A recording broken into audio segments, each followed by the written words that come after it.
If you want to learn English in a fun and natural way, you're in the right place. Listening to real stories helps your brain pick up grammar and vocabulary without stress. So don't forget to like, subscribe, and turn on the bell. We've got new stories every single day. Her name was Tara, and that morning, she stood in front of a bakery in Prague.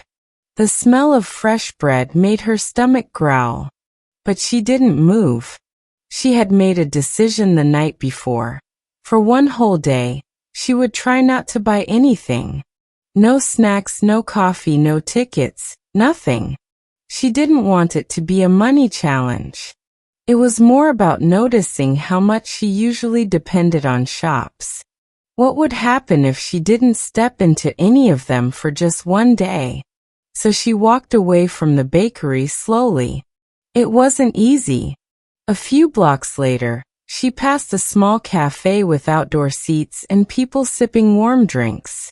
The sound of cups on plates, the smell of roasted beans, it pulled her in. But she kept walking. Tara turned down a quiet street, away from the main shops. She passed old buildings, narrow sidewalks, and stone steps. Her backpack felt heavy, but she didn't complain. In the early part of the day, she stayed strong. She sat in a park, watching birds hop across the grass. A man was feeding them breadcrumbs from his pocket. She watched amused. Nearby, a woman sat on a bench eating an apple. Tara's stomach growled again. But she stayed still. After a while, she found a fountain and washed her hands in the cool water. She felt awake, clear, and surprisingly calm. She kept walking. As the sun climbed higher, the streets got busier. People were holding drinks, sandwiches, bags. One couple passed her holding ice cream cones. Tara looked away. She walked into a small courtyard and sat under a tree. She took out her notebook and began to write. Not big ideas, just small thoughts, whatever came to her mind. She noticed that without buying anything, her day slowed down.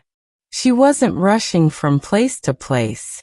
She wasn't following her usual patterns, cafe, shop, snack. She was just being. Around noon, she felt a bit dizzy. That part was hard. She knew she had some almonds in her backpack, just a handful from a few days ago. She reached in, found the small pack, and ate them slowly. No shops, no money spent.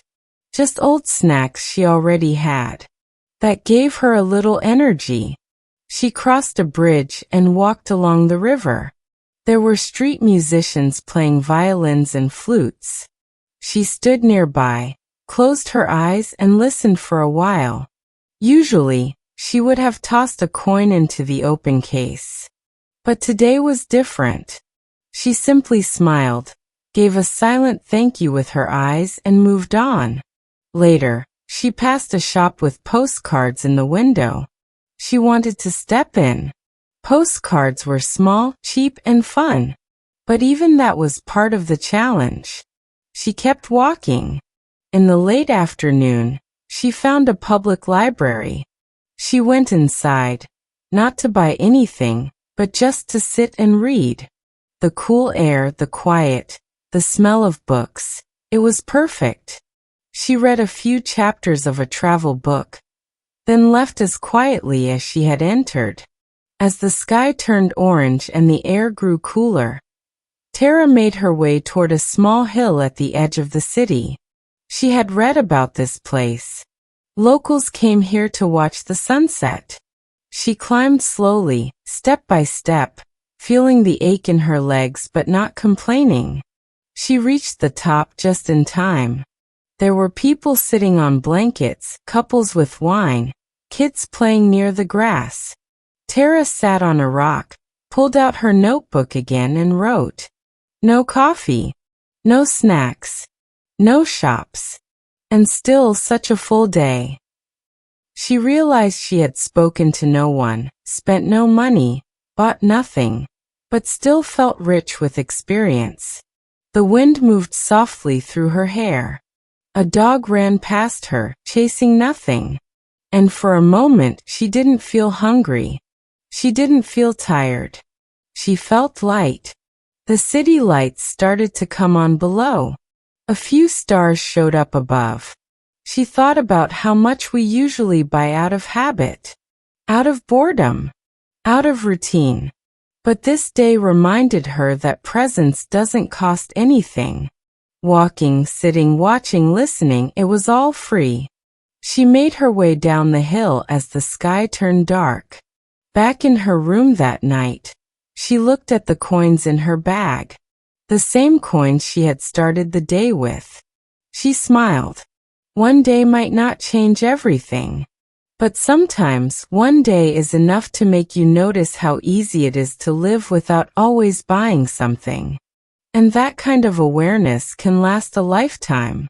As you followed Tara's peaceful walk through Prague, you learned real English. Useful structures, natural verbs, and simple storytelling patterns. No grammar lessons, no stress. That's what stories do. They teach you without you even noticing. So if this helped you, give it a like, subscribe for more, and hit that bell. We post a story every single day. Now tell us in the comments, could you go one whole day without buying anything?